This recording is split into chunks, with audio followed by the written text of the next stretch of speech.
Shalom, everybody, and welcome back to Insights in the Parsha of the Week. And before anything, remind everyone to please press like on this video, helping us to spread and becoming more popular in spreading Rebbe Nachman's teachings, B'ezrat Hashem, in a practical format.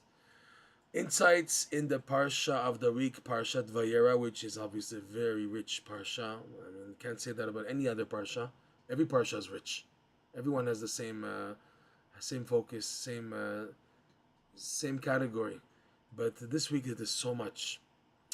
We want to go into a little bit about Lot's hospitality. What in the world?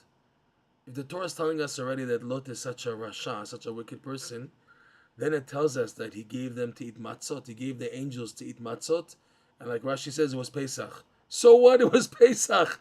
It wasn't even the real Pesach. It was to promote the future Pesach. But why is Lot observing matzot? And then he tells his wife, get salt for these guests, right? And she says, you also this evil custom you're bringing into our place. He stuck his neck out to do the mitzvah of hachnasat orchim, inviting guests, the angels.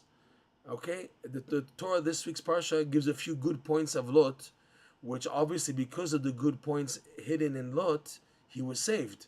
He was saved because of the good, and he was saved so that he should eventually bring forth two nations, Ammon and Moab, who will eventually bring forth two special souls, Ruth the convert, and Naamah Ha'amoni, which much is not spoken about her, but she was one of the wives of King Solomon, Shlomo Melech's wives. Before we go into this, let us recap through the perspective, through the lens of Rebbe Nachman's Likutey Moharan, lesson 24. In lesson 24, Rebbe Nachman, again, we remind everyone, goes into the concept of doing mitzvot with joy. And by the way, when a Jew does a mitzvah with joy, it's reflected in how much a person does it with zealousness and how much a person is willing to sacrifice, self-sacrifice, moser nefesh, to do the mitzvah. Like for example, Jews have been known to do major self-sacrifice to do the mitzvah of circumcision, the Matzah for Pesach. These are mitzvot that people really go out of their way to do. And also, most people have one or two mitzvot that they never give up on. They go all the way to self-sacrifice themselves to do. In fact, Rebbe Nachman, he said that a person should take one mitzvah and try to do that mitzvah as perfect as possible, but not to overdo it, not to do what's called mishugene, crazy chumrot and stringencies. To be normal, but to be very careful in exacting that one mitzvah. Another mitzvot, you do your best. You try to do your best and doing the mitzvah as best as you can. But a person should take upon themselves one mitzvah that they really, really cherish and they work hard to do, and they do self-sacrifice for that mitzvah no matter what. In halacha, for example, you're given scenarios of what's called lechatchila, b'diavad, shat dachak, ones, when you can do the mitzvah properly, when you can't because you have an ones, you have a problem that interrupts, that doesn't let you do the mitzvah properly. Shogeg is that, like for example, you're unintentional, you didn't do it properly, and you didn't know that you're doing it improperly. So it's called shogeg. Do you have to do the mitzvah again, or you yotze? Did you do the mitzvah? So those are categories for every halacha. And if you look in the Code of Jewish Law, it gives you all the scenarios. So in this context, there's one mitzvah that people say, this one I'm not gonna settle for b'diavad or shadachak or secondary, third degree scenarios of perfection. I want to do the mitzvah properly with the proper hidurim and the beautifying the mitzvah and all the categories of doing the mitzvah properly. Okay. So mitzvot with joy are shown in the zealousness that you do a mitzvah. Okay. And Rebbe Nachman teaches in lesson 24 that when you do a mitzvah with joy, so this propels you and everything else. It propels you and the mitzvah that you did and the holiness that you extracted by doing the mitzvah of joy to propel upwards until it hits what's called the Keter. The Keter is the wall separating mankind from the infinite light, and specifically by being bounced back from the Keter, this allows a person to have an experience of the infinite light while being pushed back, because if he goes forward, he'll disintegrate. You can't go forward. That's why the Keter serves as a wall, pushing a person back. The pushing back is reflected, and again, in all the setbacks that a person goes through, all the delays, all the obstacles, all the heaviness, all the unexpected things that just ruin it. Those are all from the Keter, and the way you take them with belief that it's part of the growth process, that allows you to build vessels that within them you experience in a glimpse format the infinite light. Okay, those are the two main points of this lesson 24. So now going into Lot. Lot was evil. Fine, he was bad. Like Rashi says, Efshi lo be'Avraham velo be'Elokav. Last week's parsha, it said, Avram tells Lot, listen, you got to leave me. I'll be next to you, but I can't stay with you anymore. And Lot said, I'm leaving, and I can't anymore, not Avram and not his God. It means he wanted the physicality and the wealth and all the ta'avot. And the greatest place of the world, like in a way like Nevada, like Las Vegas at the time, was Sodom and Amorah. That was the hot spot probably in the whole world. People were coming from all over. It was such like a nice resort background, and a lot of all the luscious greenery, and like vacation spot. And people, it was a great place for people who were looking for temptations and people to just enjoy worldly pleasures. That's why Lot chose Sodom and Amorah, etc. Okay, and yet we find, like Rashi and the commentaries bring down, that he was still looking to do the mitzvah hachanasat orchim. That's what he picked up from the house of Avraham Avinu, is hachanasat orchim, looking for guests. Even though in Sodom it was illegal to have guests. That's how bad they were. They were super bad. They were so immoral, and also in robbery, and also in like monetary lusts and issues, etc. And it was illegal. And yet Lot couldn't let go of that. He couldn't let go of Hachnasat Orchim. And the Torah, the Parsha this week, points out two of the food items that he was very strict to make. Matzot, he was matzot, like Rashi says, was Pesach. And he worked so hard to make the matzot. The commentaries point out, the Midrash points out, that by Sarah, the beginning of the Parsha, Avram told Sarah, when the three angels came to visit Avram Avinu, which was also on Pesach, the same day, he said to her, Mahari velushi ugot. Quickly, Sarah, knead the dough and prepare cakes, ugot. And the commentaries explain, what are these ugot? These are round matzot. He told her to make the matzot, and she did it. But the wording by Lot, it says here, let's take a look in the verse here. This is verse 3, chapter 19, verse 3. It says, Vayavo el beito, the angels came to Lot's house.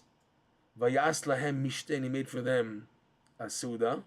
Umatzot afa, and it sticks out, and he baked matzot, and they ate. So here, it's not his wife making the matzot, it says he's making them, and it's being baked by him. There, it's like make ugot. Here it says matzot. So the commentaries point out that matzah, even though it means matzah, but the term matzah also means matzuta umeriva, strife and conflict. So the Midrash explains that day, that night, Lot was arguing super duper with his wife. She refused to make matzah for guests. What are you doing? And he was fighting with her until in the end he made the matzot, and he baked them. That's why, but it came with a big price. That he had to argue with his wife a lot until she didn't at all, and he had to in the end bake the matzot. So you see, and it's a big question. Lot is going all out of his way to make matzot, and like Rashi says, it was Pesach. Okay, so what? Make bread or something? No, he made matzot. Okay, what's going on here? And then also later on, he said, Rashi brings down the Midrash, that he told his wife, give to the guests a little bit of salt. And that's why, let's take a look in the Rashi. So this is the Rashi at the point where Lot's wife looked back and she was turned into a pillar of salt. Why was she punished to be turned into a pillar of salt? So it says here, Rashi says here, Vatehi, on verse 26, chapter 19, verse 26, Vatehi netziv melach, and she became turned into a pillar of salt. Bemelach chata'a ubemelach lakta. she sinned with salt, and she was punished with salt. What was the sin that she did? Amarla, Lot told his wife, Tini me'at melach la'orchim alalu. Give a bit of salt to these guests. Amralo, she said to him, Af haminag hara hazeh ata ba lahanhig b'makom hazeh. Even this bad conduct, this custom of giving guests salt to eat, are you trying to establish in this place? So the Midrash Rabbah continues on this Rashi. What did she do? She went. She didn't now refuse like by the Matzah. The Matzah she refused totally. In the end, look at her. Look at this lady.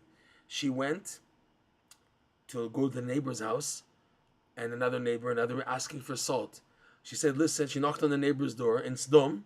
She said, listen here, my husband brought guests. Would you have some salt that I can give to them? Why did she do that? In order to purposely make known that they had guests in the house. So according to the Midrash, how Sodom, the community, found out about the guests was due to this wicked wife of Lot. Her name, by the way, they said it's Edith. She was the one who pushed it to happen, of getting the word out by going knocking on the neighbors' doors asking for salt and telling them why. So this evil wicked woman, she got what she deserved. She was turned into a pillar of salt because that's what was part of her sin. Okay, but the question is, Lot, why are you doing this? Your wife is gonna go out to ask for salt. You're asking her, going out, and she argues against it. Why are you working so hard on the salt and on the matzot?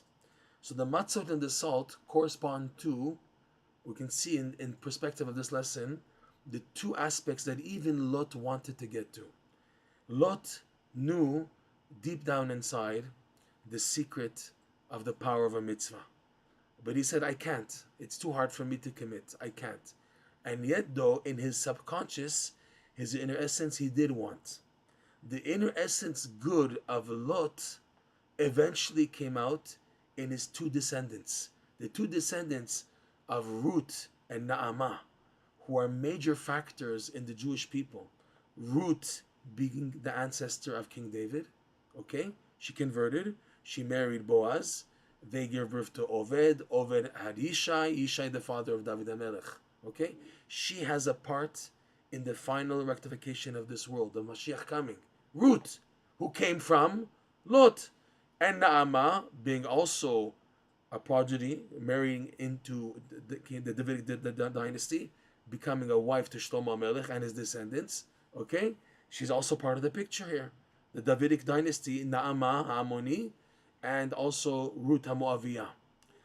But where did it start? It started in Lot. Lot had within him an awareness of the goal of this world. It just was too hard for him. So, but yet, deep down inside, he wanted to be a part of it. It was reflected in what also Rashi brings down in the Parsha, that when it says, and Hashem remembered Avraham on behalf of Lot.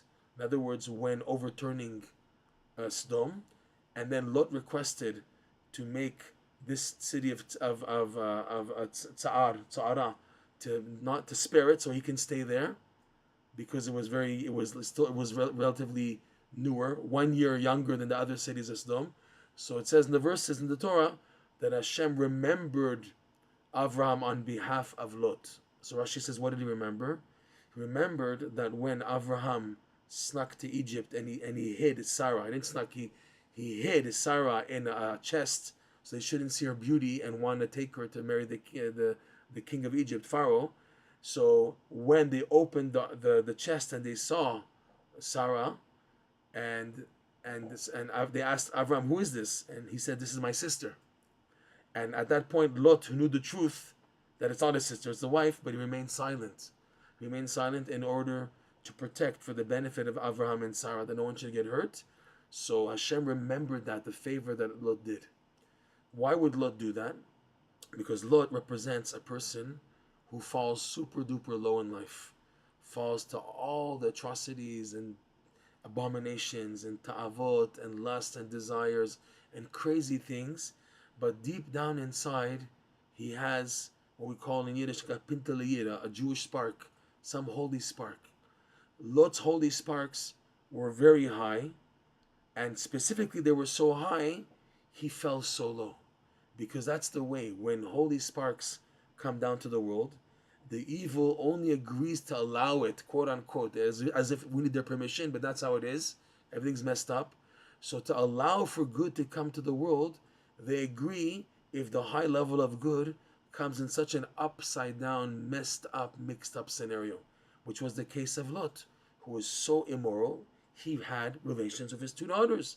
And the future, the good point to come out of Lot is specifically through these two daughters from Moab and Ammon. Okay?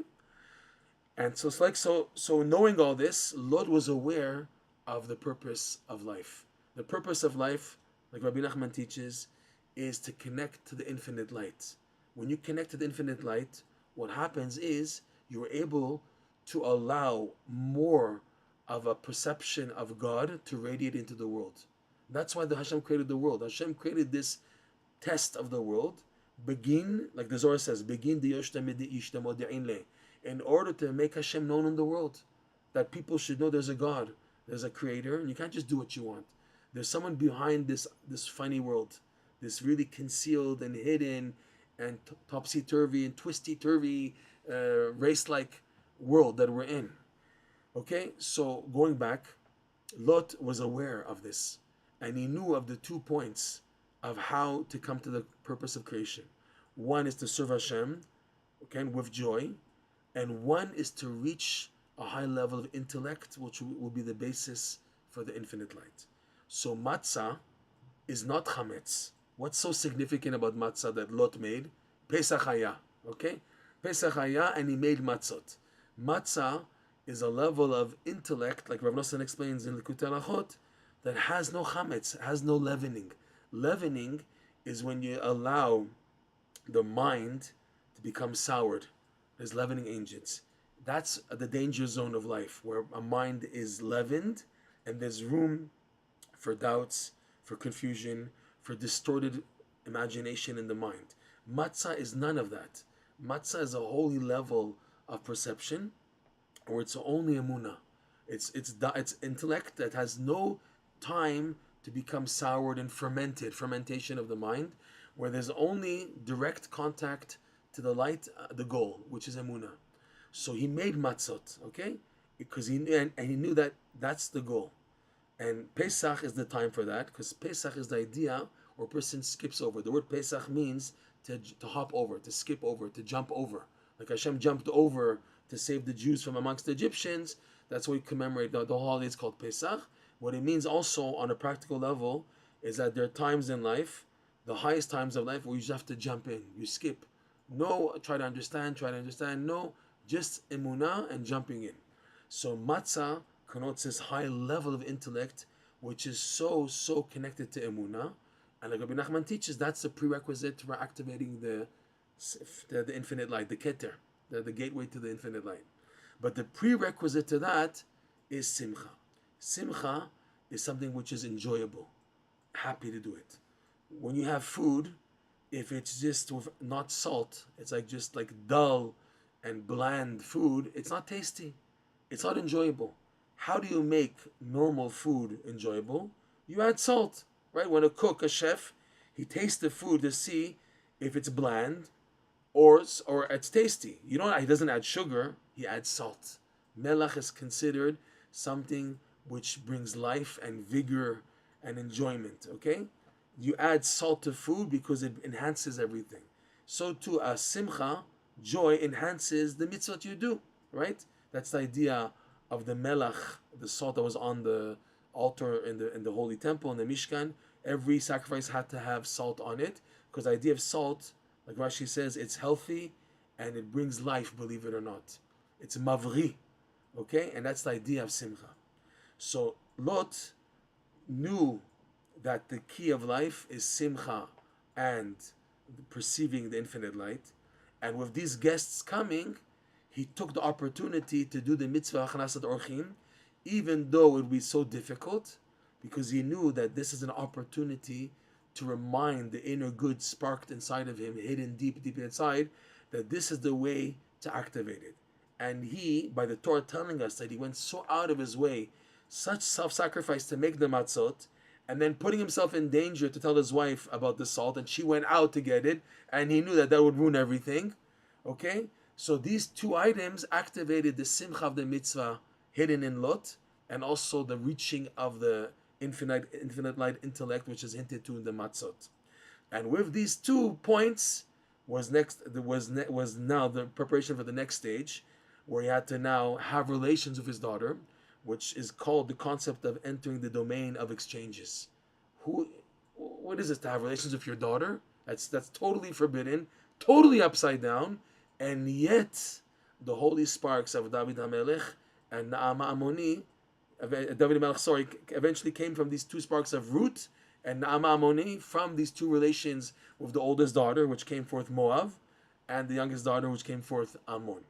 And eventually, after several generations, finally came out Ruth, Ammon, and eventually from all this also the Davidic dynasty. Right? From Ruth came King David, and from Naamah, King Solomon, the son of King David, became a part. So you see that the good that eventually came out, and not just any good, but good that the whole world's rectification is dependent upon. The coming of Mashiach is dependent on this, on the King David and on Ruth. And Ruth came from Lot. Okay, and Lot, the whole thing that he merited to have this come from him was because he had a whole inner spark inside of him, and he, in order to feed it, in order to leverage it, he went out of his way to do the mitzvah of achnasat orcheim with joy, which is reflected in the self-sacrifice and the difficulty he went in doing it with his wife, etc., in order to give them the matzah and the salt. We should be zochet to learn from the parsha about the secret of the salt and the matzah, which is, in other words, the idea of simcha and doing mitzvot, which is the salt, and the goal of that is to hit into higher perception of God, which is the idea of the matzot. Shabbat shalom, and thank you for listening.